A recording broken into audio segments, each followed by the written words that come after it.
Hi friends, please subscribe to Amravati Media and press the bell icon for more latest updates.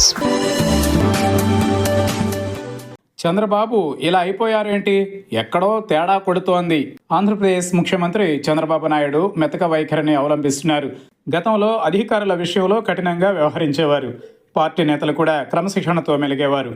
కానీ ఎందుకో ఏమో తెలియదు, కానీ చంద్రబాబులో చాలా మార్పు కనిపిస్తోంది.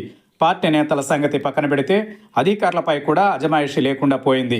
సమీక్షల్లో సీరియస్ అనే మాటలను వినటమే కానీ కనీసం సమస్యకు కారణమైన వారిపై ఎలాంటి చర్యలకు దిగకపోవడం ఇప్పుడు హాట్ టాపిక్గా మారింది. చంద్రబాబు తాను అధికారంలోకి వచ్చిన వెంటనే తనలో 1995 నాటి ముఖ్యమంత్రిని చూస్తానని ప్రకటించారు. 1995 నాటి ముఖ్యమంత్రి మాటేమో కానీ కనీసం 2014 నాటి ముఖ్యమంత్రి కూడా కనిపించడం లేదన్న కామెంట్స్ ఇప్పుడు కార్యకర్తల్లో ప్రముఖంగా వినిపిస్తున్నాయి.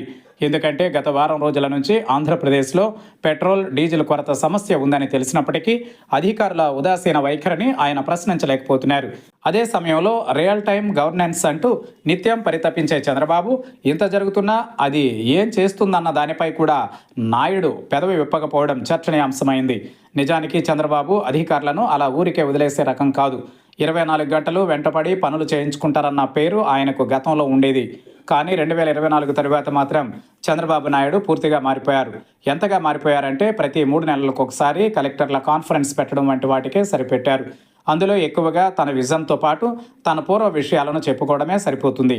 అంతే తప్ప క్షేత్రస్థాయిలో జరుగుతున్న లోపాలు సరిదిద్దలేకపోవడం, సక్రమంగా హెచ్చరికలు జారీ చేయకపోవడం వల్లనే ఇటువంటి పరిస్థితులు తలెత్తాయని అంటున్నారు. చంద్రబాబుకు కూడా పెట్రోల్, డీజిల్ కొరత సమస్యను చెప్పకుండా దాచిపెట్టారంటే చంద్రబాబు ఇచ్చిన అలుసు మాత్రమేనని చెప్పాలి.